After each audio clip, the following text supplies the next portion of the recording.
Alright farmers, welcome back to the channel. So today we're talking about the update, and in particular the patch 1.2 that's been released today. So this is all around what they've been doing so far since the game's been released. So what we've seen on some fact sheet Fridays that they've had out since the game's come out is the quad track is the most notable one on there. So we'll have a read through and we'll see what it says. So it starts off. Well, hello there, Mr. Quadtrack. Nice to see you again. Oh, and you brought your brothers too.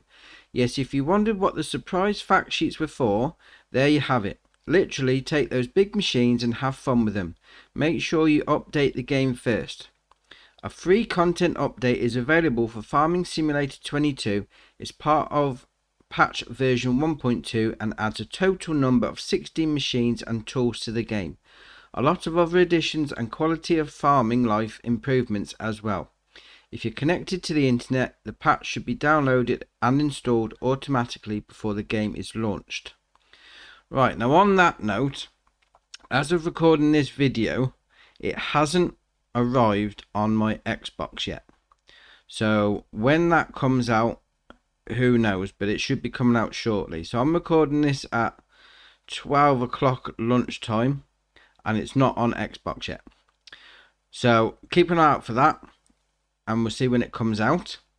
But it carries on with the stuff that's going to be added to the game, the 16 new machines.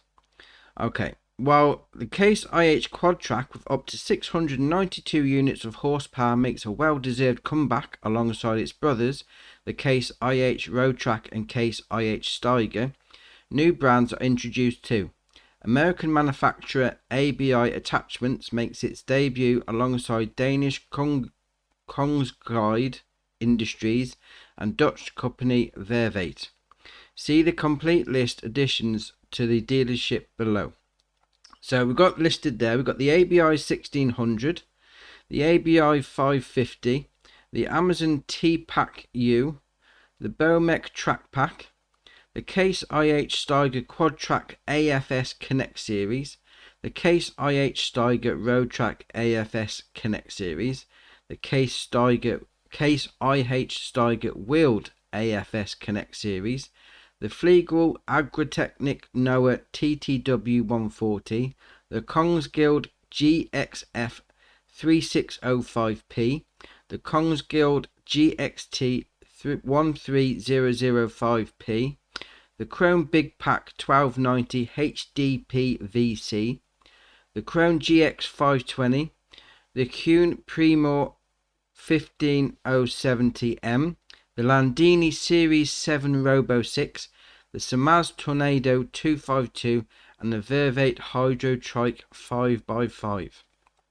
So that's the 16 pieces of equipment that come out in this update, but also part of it is what they've done. Changelog, placeables, fields, options and more. So this is the improvements that they've made.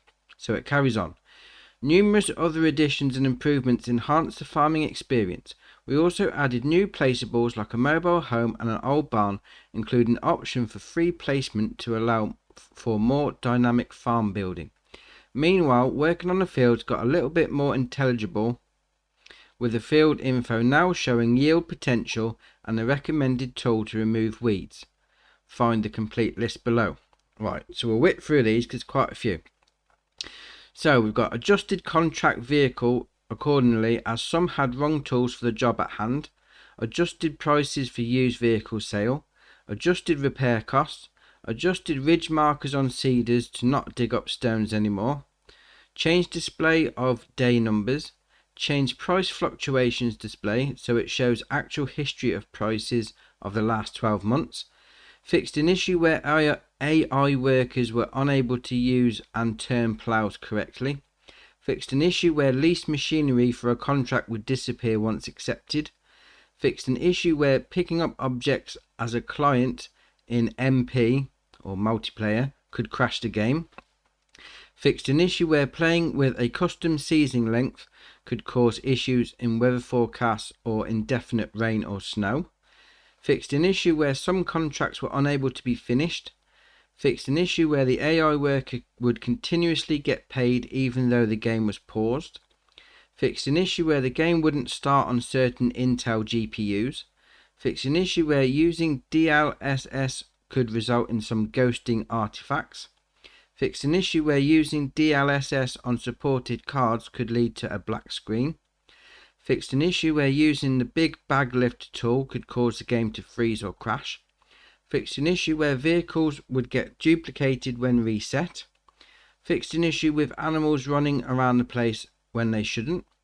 Fixed an issue where the map filter overlays displaying the needs ploughing and needs lime status incorrectly. Fixed income of placeables to be consistent per year, now shown as income per month. Fixed an issue with emptying of bunker silos.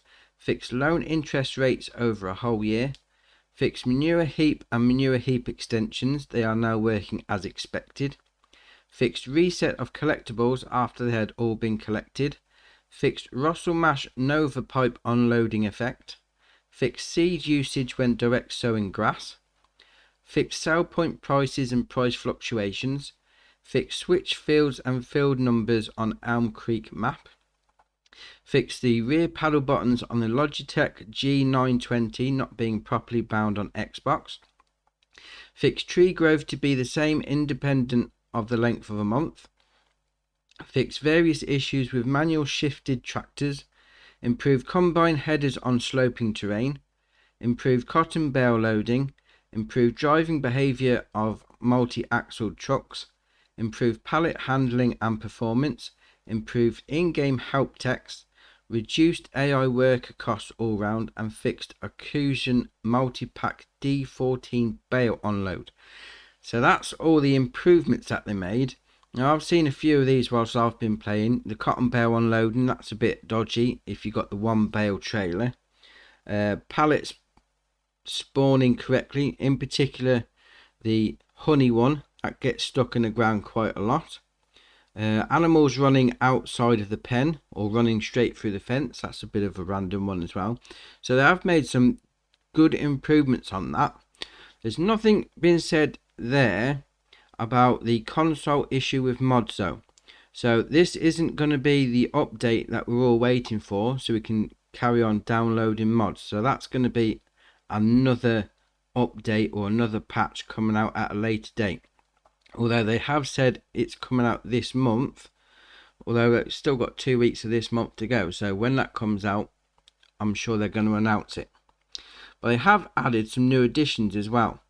So they've added the ability to enlarge Mod Hub Screenshots when viewing the mod detail. They've added the ability to remove buildings on all 4 farms of the Elm Creek map. Added AI support for reversing driving tractors on the Vario 900 and Valmat 8750. They've added the mobile home placeable. They've added the old barn placeable. They've added option for free placement of placeables. Added option for higher fuel usage. Added option to place vines and olives with parallel snapping. Added yield potential and weed removing tool recommendations to the field info. They've added license plate on Erlingrat now fully customizable. So a couple of things there for me in particular. The vines and the olives with parallel snapping, because if you don't get them straight, you can't get as many on the field as you possibly can. So with them snapping into place, you're going to be able to get a lot more on your field. So that's excellent for doing that one. And the higher fuel usage. The fuel in the vehicles at the minute just seems to last forever. So if you want to go down a more realistic route, that's going to be a good thing for you to use. Now finishing off, they have still got some known issues. So we've got foliage in the distance can flicker in weird colours on certain hardware setups. Random crashes when hiring AI workers. Random cut down trees exploding visually in bizarre graphical glitches. Random issue where pressing the A button on Xbox will not enter the vehicle shop. Rare issue where game cannot be saved on Xbox. And contract bonus yield is too high. Enjoy it while it lasts. So the bonus yield on the contracts, yeah, that's great. But if it's too high, obviously it's not really that realistic. But they have fixed the problem of not being able to finish your contracts, which you said earlier on. So they are listening. they're hearing what everyone's saying, everyone's issues, everyone's bugs and whatever, and they are doing their best to get them fixed in a speedy manner. Obviously, not everything can be fixed. Rome wasn't built in a day, so we'll carry on having patience with Giants, and hopefully the Mod Hub issue will be fixed for console in the very near future. But that's it for the update, the 1.2 update. So drop in the comments if anything that we've mentioned here today is something that you've been looking forward to. But for me today, that's it, and I'll see you in the next one.